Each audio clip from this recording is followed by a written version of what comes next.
वैसे तो पंचायत का समय 9 बजे का था, लेकिन गांव वालों में काले साए के जाने की खुशी और चंद्रकला के वापस आने की खुशी का उत्साह इतना ज्यादा था कि सब लोग 9 बजे से पहले ही पंचायत पहुंच चुके थे।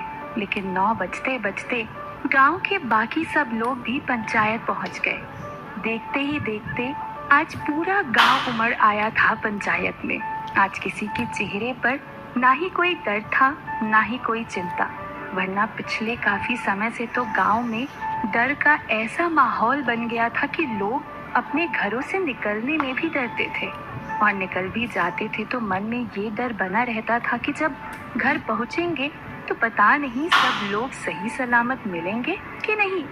यामिनी और सभी पंच महोदय सामने की तरफ बैठे हुए थे। वहीं उनके पास में लकड़ी की एक कुर्सी भी लगाई गई थी, जिसपे टीले वाले बाबा विराजमान थे।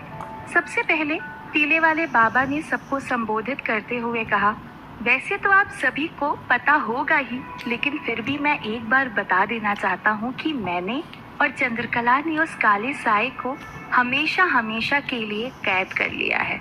अब वो आपको कभी परेशान नहीं करेगा।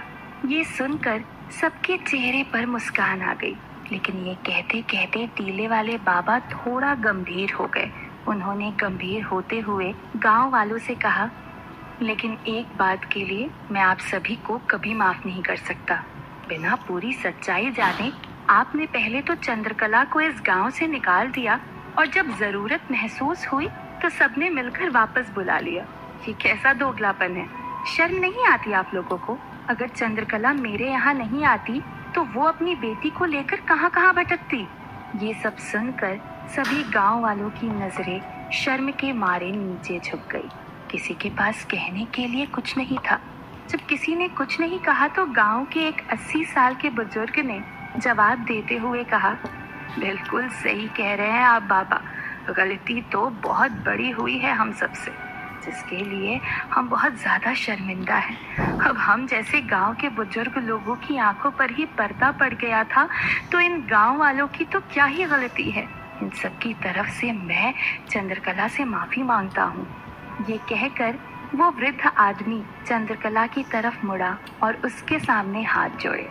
चंद्रकला इनकी बहुत इज्जत किया करती थी, लेकिन ये देखकर चंद्रकला को बहुत बुरा लगा।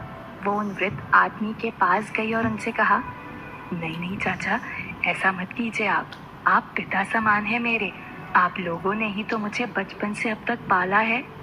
चंद्रकला ने इतना कहकर टीले वाले बाबा की तरफ देखते हुए कहा, बाबा इन सबको माफ कर दो, मुझे इन सब से कोई शिकायत नहीं है।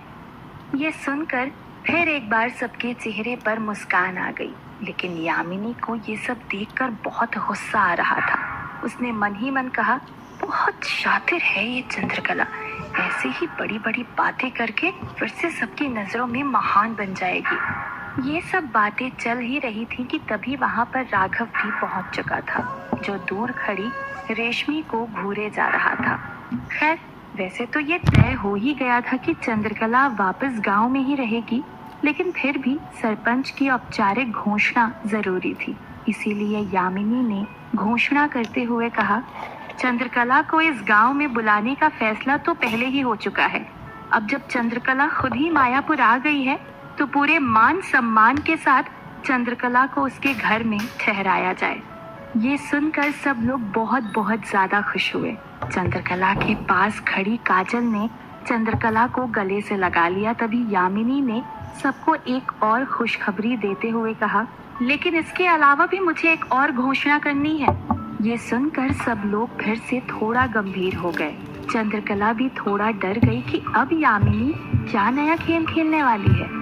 यामिनी ने अपनी बात को जारी रखते हुए कहा, उस काले साए के इस गांव से जाने और चंद्रकला के वापस आने की खुशी में मैंने और योगेंद्र भाई साहब ने ये तय किया है कि आज हवेली में दावत रखी जाएगी, जिसमें पूरा गांव आमंत्रित है।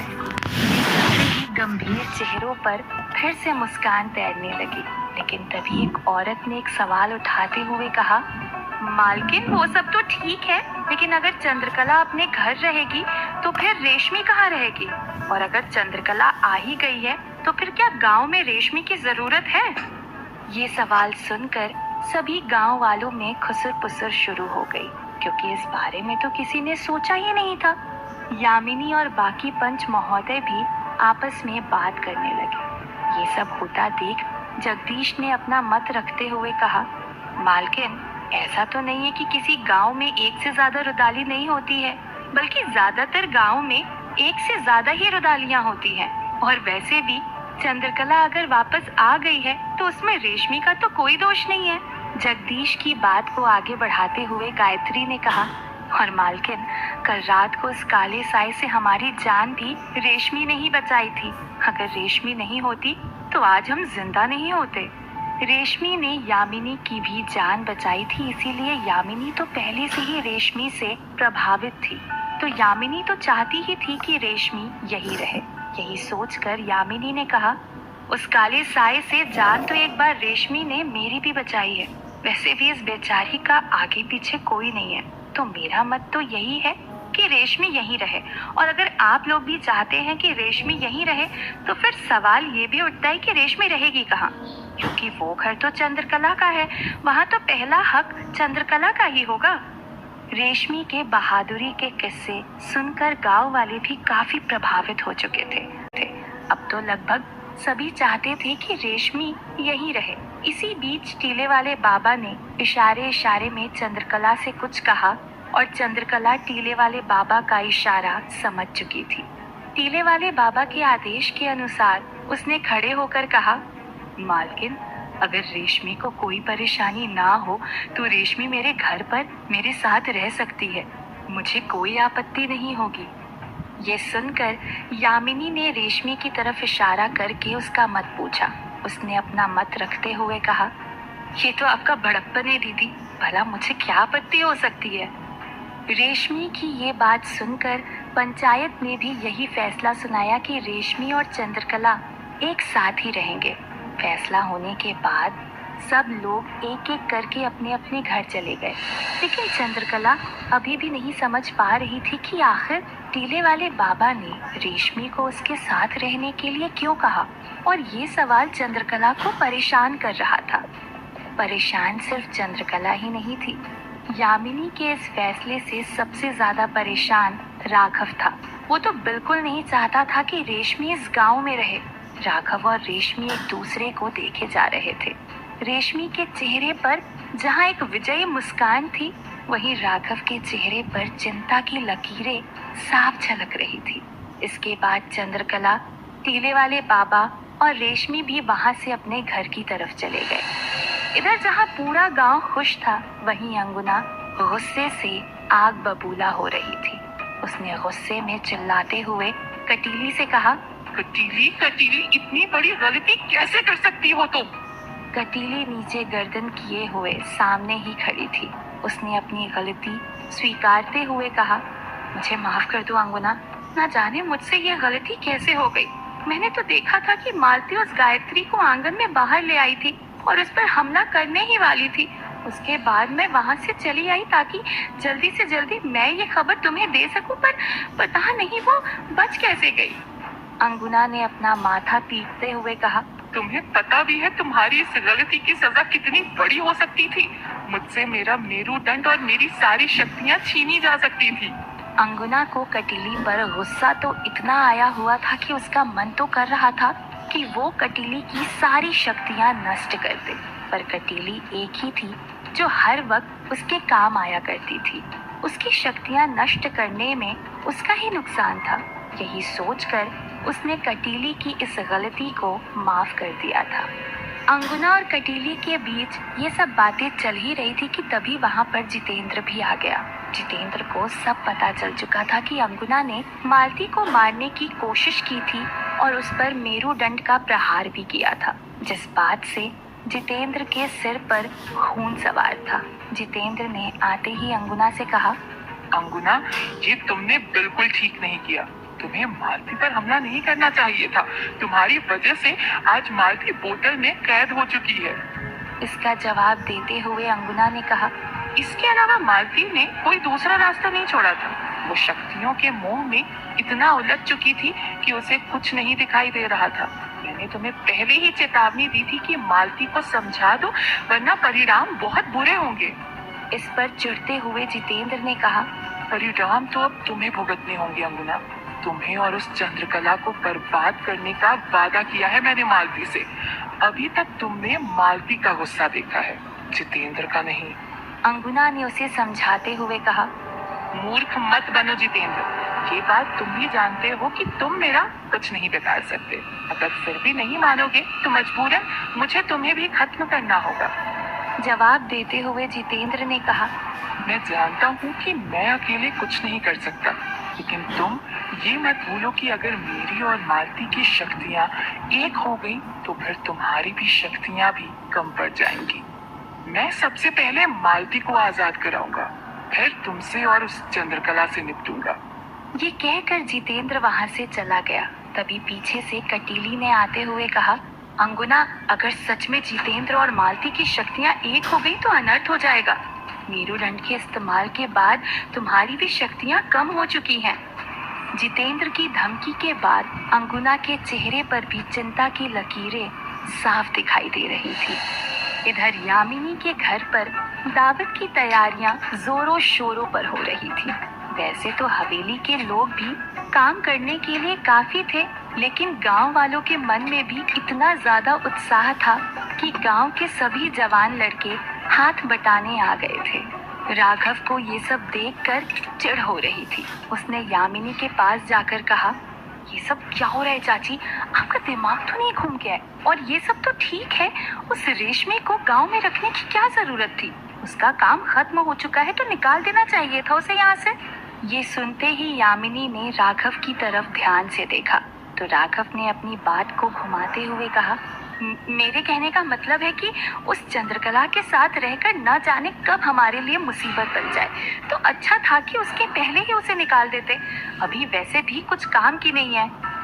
यामिनी राघव की चिंता समझ रही थी। उसने राघव को जवाब देते हुए कहा, नहीं राघव, ऐसा कुछ नहीं होगा, बल्कि रेशमी को पैसों की जरूरत है। पैसों के लालच में वो हमारे कुछ काम ही आएगी। कहकर यामिनी वहां से चली गई, लेकिन राघव के चेहरे पर चिंता साफ झलक रही थी। उसे समझ नहीं आ रहा था कि वो यामिनी को कैसे बताए कि रेशमी को पैसों की कुछ जरूरत नहीं है, बल्कि वो कुछ मकसद से यहाँ आई है। उधर चंद्रकला इतने समय बाद वापस अपने घर पर आकर बेहद खुश थी। सबसे पहले उसने काली माँ की मूर्ति को नहलाया और काली माँ की अखंड जोत जलाई। नीति भी रेशमी के आने से काफी खुश थी। जब से वो आई थी तब से रेशमी के आगे पीछे घूम रही थी और उससे खूब सवाल कर रही थी। इस वक्त टीले वाले बाबा और चंद्रकला घर के बाहर पेड़ की छांव में चारपाई पर बैठे हुए थे। चंद्रकला के मन में अभी भी रेशमी को लेकर शंका थी। उसने पहले इधर उधर देखा, फिर अपनी शंका जाहिर करते हुए बाबा से पूछा, बाबा, एक बात अभी भी समझ नहीं आई कि आपने रेशमी को यहाँ रहने के लिए क्यों कहा? टीले वाले बाबा ने बिना बात को घुमाए सीधे जवाब देते हुए कहा, क्योंकि रेशमी को मायापुर में किसी और ने नहीं बल्कि मैंने ही भेजा था। ये सुनते ही चंद्रकला के होश उड़ गए और उसने चौंकते हुए पूछा, आपने? लेकिन क्यों बाबा? टीले वाले बाबा ने जवाब देते हुए कहा, क्योंकि जब तुम्हारा इस गांव से जाना तय हो गया था तो मैं नहीं चाहता था कि कोई और इस गांव में आए।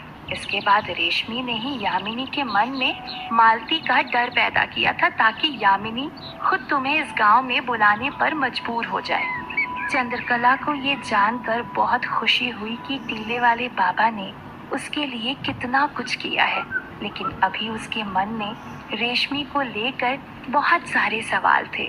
उसने बाबा से पूछा, लेकिन बाबा, रेशमी है कौन? इस पर टीले वाले बाबा ने कहा, इसका इस दुनिया में कोई नहीं है। बहुत सालों पहले मैं इसके गांव गया था। जब तक मैं वहां रुका तब तक इसने मेरी बहुत सेवा की थी, जिससे मैं काफी प्रसन्न हुआ था। तभी रेशमी भी वहां पर चाय लेकर पहुंची। अब रेशमी को देखकर चंद्रकला के चेहरे पर एक खुशी थी। चाय लेने के बाद टीले वाले बाबा ने रेशमी से पूछा, वैसे रेशमी, तुमने ये नहीं बताया कि तुम राघव से मिली कहाँ पर थी? रेशमी ने कुछ सोचते हुए जवाब दिया। जब आपने मुझे मायापुर आने के लिए कहा तो मैं पास वाले गांव की रुदाली ताई के घर गई और उनसे कहा कि मुझे काम की बहुत ज़रूरत है, कोई भी काम हो तो मुझे बताना। और जब राघव रुदाली को ढूंढता हुआ हमारे गांव पहुंचा तो ताई ने राघव को मेरे घर का पता दे दिया। रेशमी की ये कहानी चंद्रकला और टीले वाले बाबा ने तो मान ली थी, लेकिन उसकी ये कहानी बिल्कुल मनगढ़ंत थी, क्योंकि रेशमी राघव को तवायफ खाने से मिली थी। इसका मतलब रेशमी की कुछ और भी परतें थीं जिसके बारे में टीले वाले बाबा भी नहीं जानते थे।